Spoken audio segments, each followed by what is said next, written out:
श्रीमद् भागवत कथा सुनने से क्या होगा? श्रीमद् भागवत कथा की बड़ी महिमा है भक्तों। श्रीमद् भागवत कथा सुनने से अनेकों चीज होती हैं, लेकिन मन में जो स्मरण आ रहा है, श्रीमद् भागवत कथा का श्रवण करने से हमारी सारी ग्रंथियां टूट जाती हैं। हमारे जीवन में अनेकों प्रकार की ग्रंथि है। ग्रंथि माने गांठ। देखो, ग्रंथि का लोकल अर्थ होता है गांठ। अब गांठ जो है वो किसी भी प्रकार की हो, वो अच्छी नहीं मानी जाती। फिर वह गांठ आप पतंग चगाते हुए, पतंग उड़ाते हुए यदि उस मांझे में गांठ लग जाए तो भी वह ठीक नहीं मानी जाती। यदि वह गांठ आपके बालों में लग जाए, कभी कभी माताओं के लंबे लंबे बाल होते हैं तो बालों में वह गांठ हो जाती हैं, तो भी वह परेशान करती हैं। कभी कभी कुछ लोगों को शरीर में गांठ हो जाती है। डॉक्टर कहते हैं कि आपके शरीर में गांठ है, आपके शरीर में चर्बी की गांठ है, कभी कभी शरीर में, तो वो भी अच्छी नहीं मानी जाती। और सबसे बड़ी गांठ होती है कि एक पुरुष और स्त्री का जब विवाह होता है तब दोनों के बीच में गांठ लगती हैं। अब वो तो आप ही समझो कि ये अच्छी मानी जाएगी, बुरी मानी जाएगी। सो इस प्रकार से ग्रंथि जो है मानव जीवन में, मनुष्य जीवन में ग्रंथियाँ जो है ये बहुत बुरी मानी जाती हैं। श्रीमद् भागवत के पंचम स्कंद के पंचम अध्याय के 8वें श्लोक में भगवान ऋषभदेव अपने पुत्र को माध्यम बनाकर पूरे जगत को कह रहे हैं कि ग्रंथि कितने प्रकार की होती हैं। हमारे जीवन में, हमारे मन में, हमारे चित्त में, हमारे हृदय में कितने प्रकार की ग्रंथि होती हैं। तब भगवान ऋषभदेव ने बहुत सुंदर कहा, पुंस स्त्रियामि थुनि भाव में तम तयो भी थोरी दय ग्रंथि माहू अतो गृह क्षेत्र सुताप्त वीतै जनस्य मोहो अहम ममेति। भगवान ऋषभदेव कहते हैं कि 5 प्रकार की ग्रंथि होती है। सबसे पहली ग्रंथि इस श्लोक में कहते हैं पुंसः स्त्रिया। सबसे पहली ग्रंथि मानी गई है पुरुष और स्त्री के संबंध की ग्रंथि। इस संसार में कई बार एक पुरुष किसी स्त्री में आसक्त होता है या स्त्री किसी पुरुष में आसक्त होती है, और इस आसक्ति के चलते भजन की बात तो दूर रही, भगवान की भक्ति तो नहीं कर सकते, परंतु संसार के पापों में इतने उलझ जाते हैं, संसार की जाल में इतने फंस जाते हैं कि चैन से जी नहीं पाते हैं। सो पुरुष और स्त्री में जो आसक्ति है इसे ग्रंथि कहा गया। भक्तों, स्त्री और पुरुष का संबंध कोई ग्रंथि नहीं है, यह ध्यान से सुनिएगा। स्त्री और पुरुष का संबंध तो पवित्र माना गया है। स्त्री और पुरुष के संबंध से ही तो राम कृष्ण जैसे बड़े बड़े भगवान और भक्तों का अवतार हुआ है। संबंध होना चाहिए, लेकिन स्त्री और पुरुष के बीच में जो आसक्ति जो है, जो अटैचमेंट है, उसे बहुत बुरी ग्रंथि कहा गया है, उसे बहुत बुरी गांठ कहा गया है। तो स्त्री और पुरुष के बीच में आसक्ति रूपी, जो दाम्पत्य रूपी जो ग्रंथि है, ये प्रथम ग्रंथि है। दूसरी ग्रंथि वे कहते हैं गृहम, घर रूपी ग्रंथि।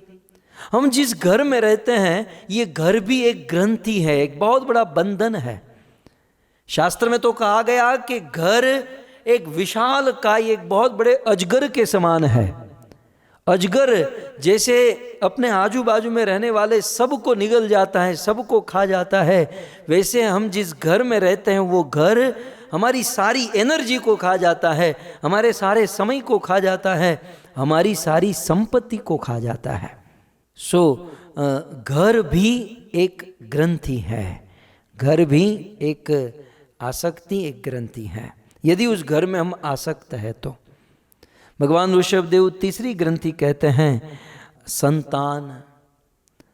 हमारे पुत्र परिजन, हमारे संतान, बहुत अच्छी बात है लेकिन संतानों में जो आसक्ति है, भक्त तो संतानों का पालन पोषण होना चाहिए, लेकिन रात दिन हर समय हर एक सेकंड ये मेरा बेटा, ये मेरा पुत्र, ये क्या करेगा, क्या खाएगा, क्या पिएगा।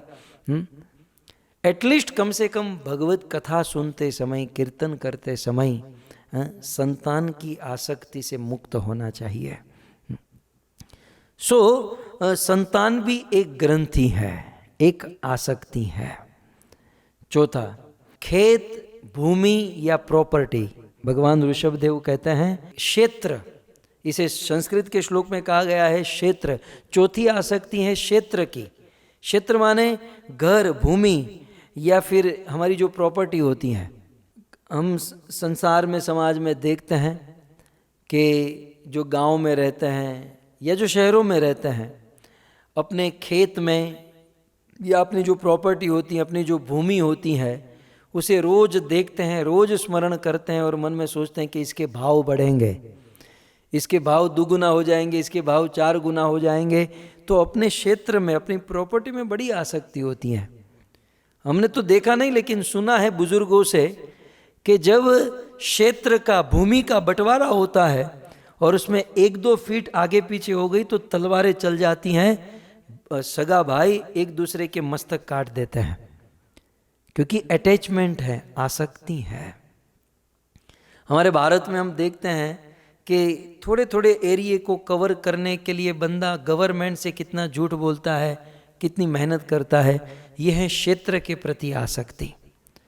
तो इस प्रकार पुरुष और स्त्री की ग्रंथि, घर की ग्रंथि, ये खेत भूमि की ग्रंथि, अपने संतानों की ग्रंथि। 5वीं ग्रंथि है स्वजन, अपने स्वजनों की या अपने समाज की ग्रंथि। व्यक्ति अपने समाज में बड़ा फंसा रहता है। खास करके भारत में गुजरातियों को ले लीजिए, राजस्थानियों को ले लीजिए, कुछ ऐसी जाति पाति वाले जो लोग हैं, वो अपने परिवार में बड़े फंसे रहते हैं।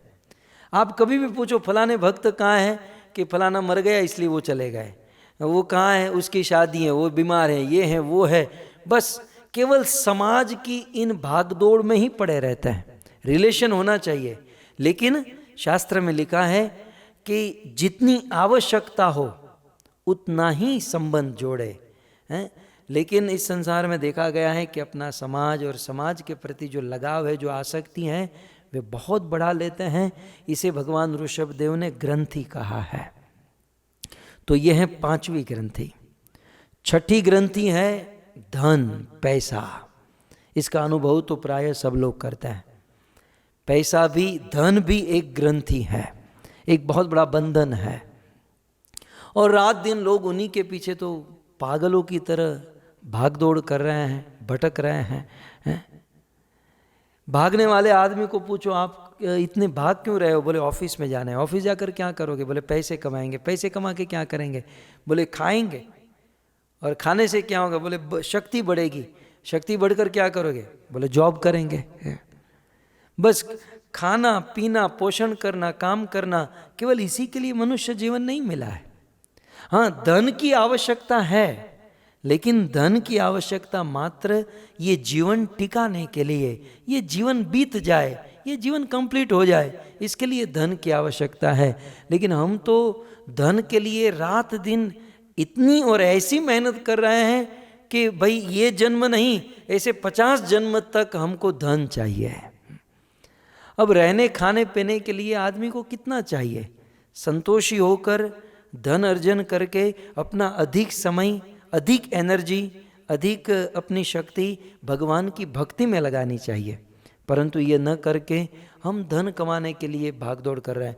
और भागदौड़ करने से भी मिलेगा तो उतना ही जितना हमारे भाग्य में लिखा है, क्योंकि भाग्य से अधिक हम भोगत नहीं सकते, हम प्राप्त नहीं कर सकते।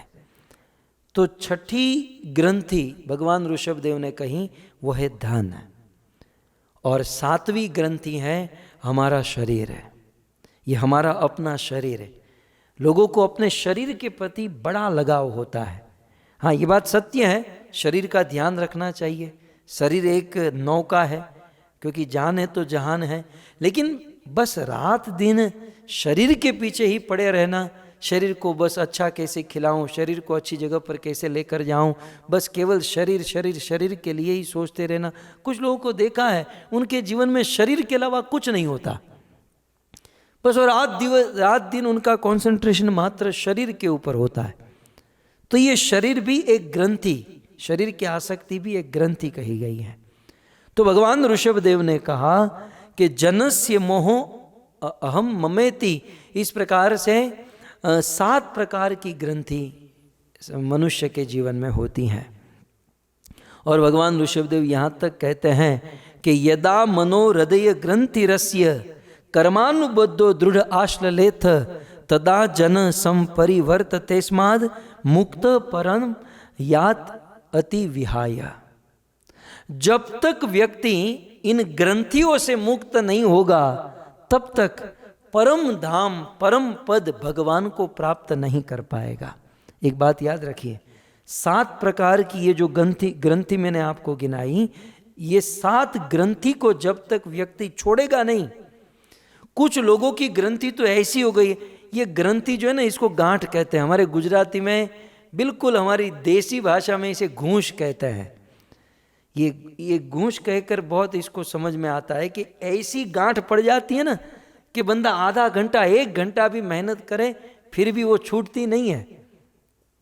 तो कुछ लोगों के जीवन में ढीली गांठ है, तुरंत छूट सकती हैं, लेकिन हम जैसे लोगों के जीवन में ऐसी ग्रंथि ऐसी गांठ लग चुकी है ये 7 प्रकार की कि इसे खोलना इसे छोड़ना बड़ा कठिन हो जाता है।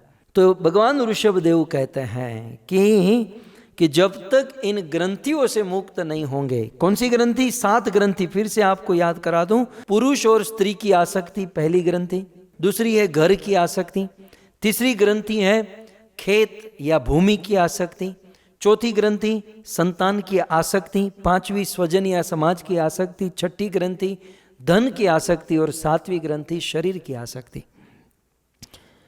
जिस दिन भगवान ऋषभदेव ये भी कहते हैं कि मुक्त परम यात विहाय हेतुम, जिस दिन व्यक्ति इन 7 ग्रंथियों से मुक्त हो जाएगा उस दिन वो परम पद भगवान के धाम वैकुंठ को प्राप्त कर लेगा। जिस दिन यदि कोई व्यक्ति इन 7 ग्रंथियों से मुक्त हो जाएगा। तो प्रश्न ये है कि इन ग्रंथियों से मुक्त हम कैसे होंगे, इन गांठ से हम कैसे मुक्त होंगे? हमारा रोज का अनुभव है कि प्रायः माताओं के बालों में ग्रंथि हो जाती हैं, बालों में गांठ लग जाती हैं, कभी कभी प्रभु जी की शिखाओं में भी गांठ लग जाती हैं, हमारा भी अनुभव है। तो कुछ लोग क्या करते हैं, कुछ लोग चिल्लाते हैं, गाली देते हैं, ये कैसे निकलेगी, और कुछ लोग वो कंघी लेकर ऐसे झटका मारते हैं। ऐसे झटका मारने से, झटकने से या उसे खींचने से ये गांठ नहीं खुलती। आप कभी कभी उस गांठ को जितना आप ऐसे खींचते जाओगे वो गांठ उतनी कड़क होती जाएगी, उतनी फिट होती जाएगी। हमारे जीवन की ये जो ग्रंथियां है ये बहुत कड़ी हो चुकी हैं, और इसे कैसे खोला जाए, इसे कैसे मुक्त हुआ जाए, इसका एक उपाय होना चाहिए। बालों में लगी हुई ग्रंथि गांठ को छोड़ने के लिए सरल उपाय है, उसमें तेल डाल दो। जैसे ही हम बालों में तेल डाल देते हैं तो वे जो गांठ जो हैं वो सिक्त हो जाती है, और फिर आप कंघी घुमाओगे तो धीरे धीरे से वो सारी ग्रंथि वो गांठें निकल जाती हैं। कष्ट भी नहीं होता, प्रॉब्लम भी नहीं होता, कष्ट भी, दर्द भी नहीं होता, और ग्रंथि धीरे धीरे छूट जाती हैं। ठीक उसी प्रकार हम सब के जीवन में ये 7 प्रकार की ग्रंथि जो गांठ लगी हुई हैं उसे छोड़ने के लिए हमें तेल डालना होगा, हमें ऑयल डालना होगा। और भक्तों ये तेल हैं श्रीमद् भागवत कथा, ये ऑयल हैं, ये तेल हैं प्रेम, क्योंकि प्रेम का स्वभाव होता है सिक्त रहना। ठीक उसी प्रकार ये भागवत कथा ग्रंथियों से मुक्त होने के लिए उस तेल के समान है। यदि कोई व्यक्ति भागवत कथा का श्रवण करता है तो अपने जीवन की सारी ग्रंथियों से मुक्त हो जाता है।